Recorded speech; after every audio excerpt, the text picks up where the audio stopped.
Have you ever felt frustrated when you want to start writing a motivation letter? Either you have no ideas what to write, or you have abundance of ideas to write but you don't know where to start, or you have limited characters to explain.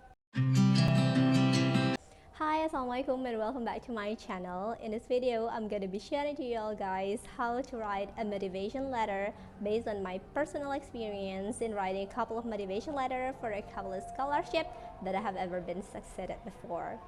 But again, disclaimer, this is just my personal opinion, is that it doesn't have to be right or wrong, because I think there's no right or wrong in writing a motivation letter, because everybody has different style and different ways on how he or she presenting themselves or presenting his view on what he aspires. So just be yourself. This is just an example of how to write a motivation letter that might be one of the references for you. Well, for me, writing a motivation letter is all about connecting the dots of your life. It's all about how you present or tell the story of what you have done in the past, what are you doing now, and what you're going to do in the future.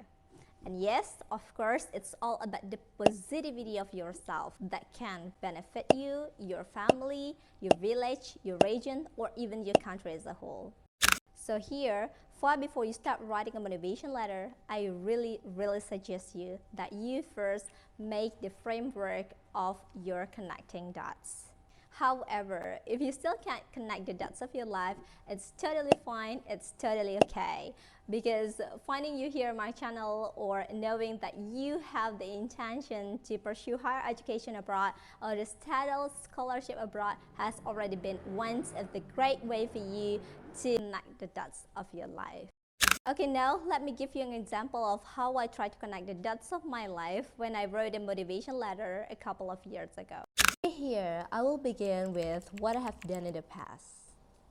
To be honest, I should say that when I was in high school, I really loved numbers or math, that I used to join many math Olympiads or such as stuff.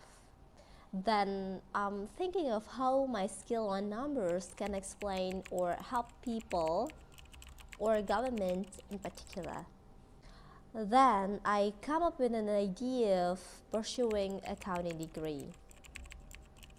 Why? Maybe because later I can be a financial advisor in governmental sector. For what? To make sure that every rupiah is wisely spent. Now let's turn to what I'm doing right now. I studied accounting very hard, proven by my GPA. Then I joined mobility program to enlarge or broaden my view and perspective. I volunteer more to gain more experience and to help people more. And I also write more to express my ideas and thought. I join also competition more to challenge myself and to force my brain to think. So next, I'm thinking of what I'm gonna do in the future. Maybe I really want to be a financial advisor for the government. Then maybe I really want to be a public speaker, and I want to inspire others. So here is the thing. As you want to pursue higher education abroad, or to embrace your knowledge abroad, or somewhere in a place that you think is much better than your place, you always need to think of the gap between what you are doing now and what you're going to be doing in the future. So somewhere in here, you should always find the gap, the reason, the urgencies of why you need to step up to study higher education.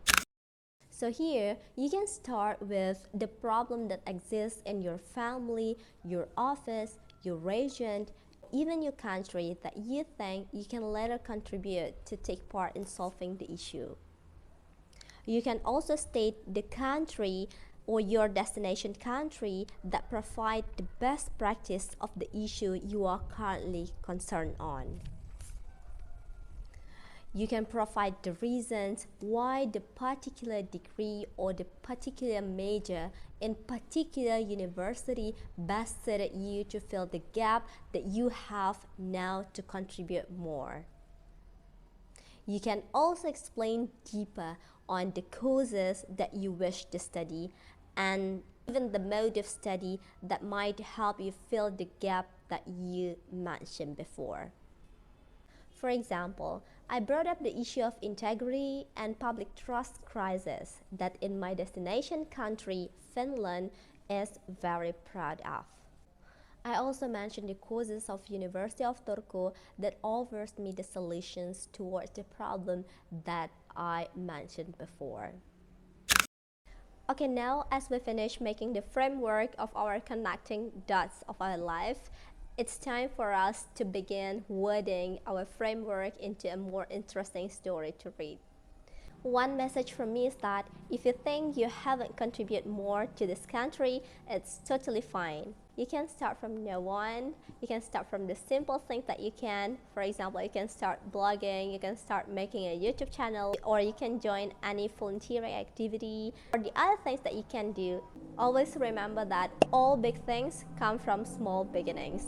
Thank you very much for watching my video. See you again in my next video. Assalamualaikum.